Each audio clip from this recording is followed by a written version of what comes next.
While the church has many faithful, there are also many who detract from the church. There are many detractors who criticize the church for being male-centered or male-oriented, not being properly open sufficiently to women and to the capacity that women have. You and I as Catholics know that that is not true. Far, far, far from true. My dear friends of Christ, if we simply look at the saints whom the church venerates the most, the Blessed Virgin Mary, we know very well that the church does honor the female person, especially too since the church is often referred to with the female pronoun. She is the bride of Christ, and her mission is to bring others into her maternal loving embrace and therefore bring them closer to the bridegroom who is Christ.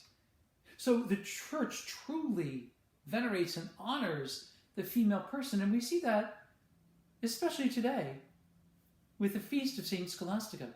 Saint Scholastica lived in the late 5th century to the mid-6th century, and she was abbess of her monastery, and as abbess, she held significant power and authority over the women in her community, but also in the society at the whole, around her area, in her community, in her area. She exercised religious authority. She made great decisions, and decisions that impacted her particular community.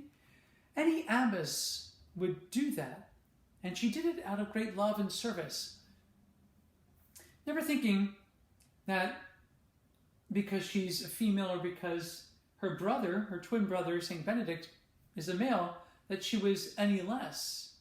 But it's not a question about being male or female. St. Paul tells that to us in Galatians. There's neither male nor female.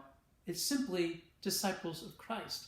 That's how we are to see one another, as disciples of Christ. No divisions, but simply what draws us together as fellow servants of Christ. And how can we unite more in that singular mission that Christ has given to us? Saints in the making.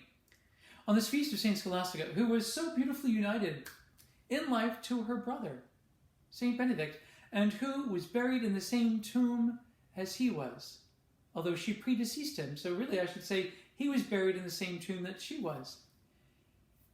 They were united in life, united in death, and united in eternal life. Let us, you and me, do everything we can in this life to be united with others.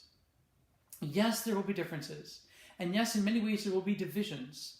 However, let's make sure that those divisions aren't divisions that separate us from Christian charity. They might be divisions of opinion. They might be divisions even of faith or of politics.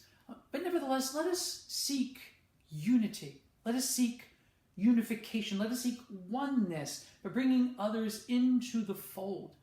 Jesus says that he is one fold. And while many might come into that, Jews and Gentiles, male and female, he calls them all to be one fold. And you and I are called to bring others into that one fold under the care of the one shepherd.